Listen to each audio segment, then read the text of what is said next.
Welcome back, Deadites and Ghost Beaters. If you're new to the channel, I'm Oldhead Gaming, horror content creator and variety streamer, and today we're talking about a little bit of retrospective. Now, we did our flash forward last week looking at what could comprise Season Pass 2, but it's time we take a look at the conclusion of Season Pass 1 with our review series, The Good, The Bad, and The You Got Real Ugly. And as always, we start with the good. We start on a positive light here on Oldhead Gaming's channel. And we're going to start with something positive. There's actually quite a few things about the Season Pass I have found a lot of positive to. Now we're going to start with the price. You can't beat the price, especially if you bought the deluxe edition. And if you're thinking about getting Evil Dead the game, I highly recommend still buying the digital deluxe. You can go do that right on any eShop. It's $60, it's $40 for the base game, which you're going to pay anyway, and then $20 for the Season Pass. If you bought the game and you didn't get the Season Pass, you can still get the Season Pass as a collective for $30, or you get to buy everything individual for what you want. And what you're going to see is the original starter skin pack is $7, the Army of Darkness patch is $8, both the character DLCs are $10, and when you add it all up, it's like $36. So every bundle you do saves more. So I can't really say that the price is really bad, and it's actually not. It's a pretty good price overall for what you got. And that goes to point number 2, which is the quantity of what was in the Season Pass. Now, if you look at things realistically, we received 3 characters, me and David Allen, and the Blacksmith. We received 1 Screamer, and 15 skins. 15 and 3 characters for $20 or $30 is really, really well priced.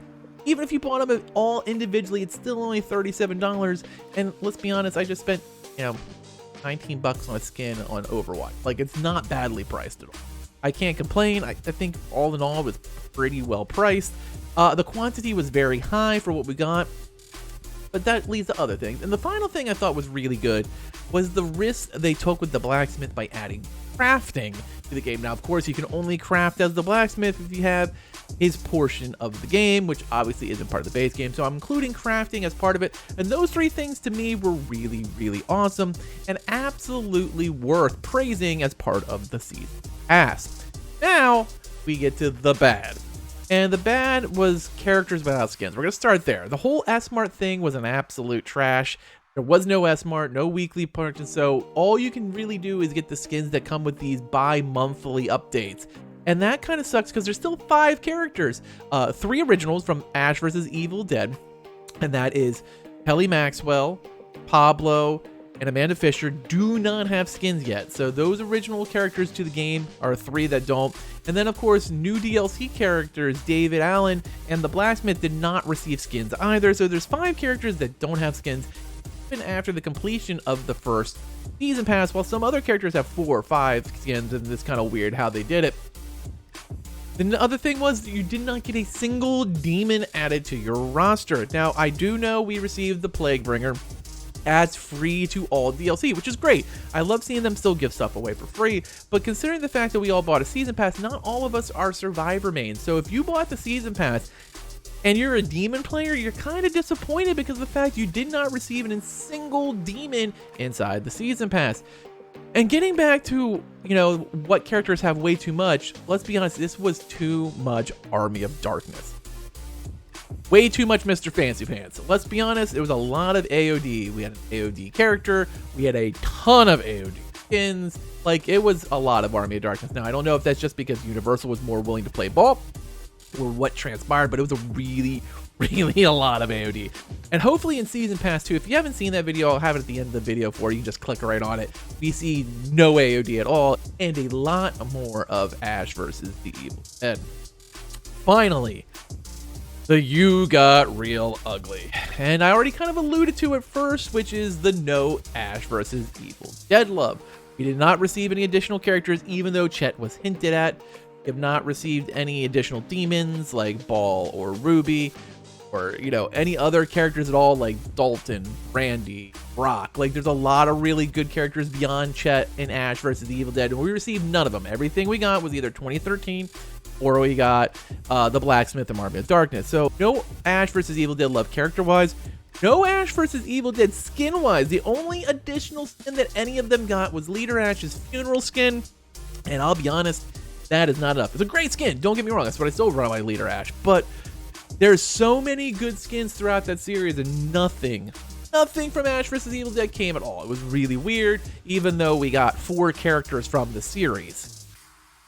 And the final thing, which is also a really, really ugly topic, and it also ties into what's coming with Season Pass 2, is the roadmap. There wasn't one. We have no idea what the hell is coming at any given time until about a couple of days, usually about 7 to 14 days before the update's about to drop. We start getting information of what it is, whether it was 2015 or the Hail to the King update. Everything comes really, really close, and it stays very close to the vest. And so when people are buying future season passes, since this is the model they want to go with, people don't want to spend the money of $9, $7, $8 a quarter on them, which, because it kind of is like, well, yeah, I could go a la carte and get what I want when I want it, but as you can see, the way they've set this up, there is significant savings in buying them together. So it's going to be interesting to see what they do when they drop Season Pass 2 and see if they drop a roadmap that people can actually see what is actually coming in, December, February, April, June. Now, that's of course if they don't take a month off and not, push things back for Season Pass 2, so that way they can get a little more work done on things. But overall, if I had to give like a 5-star score on the Season Pass, I'm going to give it a solid 3.5 to 4. Like, overall, I felt the quantity was great. I felt like we got a lot of stuff, and the release timing wasn't bad. Every 2 months dropping something for the Season Pass holders, as well as something free, whether it was a new mission, new map, the Plague Bringer. Like, there was a lot of good going on during that time in Season Pass 1. And I liked the fact that they added some cool things. I do think the diversity was really bad. I do feel that a lot of people's fan favorite characters were completely overlooked, which is disappointing a lot of people, especially like that glaring omission of the fact that Ruby was never talked about, that Bruce said that Ted was recording lines for Chet, but then he never came in Season Pass 1, so there is some downside. So I think 3.5 stars is pretty fair. Overall, I felt it was definitely worth $20. Like, $20, absolutely, it's a steal. At $30, it's pretty solid. At $38, you're kind of pushing it because of just, you might not like what was actually included. But all in all, would I have bought the Season Pass again? Yeah. Will I buy Season Pass 2? Well, we'll see what the price is. If it's like $30, we know we're getting 4 pieces. I'll probably just end up buying it out of my loyalty to the game and hopefully getting stuff from Ash vs. Evil Dead this time. But all in all, I can't say I felt cheated by Season Pass 1. So in that case, I feel like they did a pretty good job with the quantity and at least made me feel like I got my money's.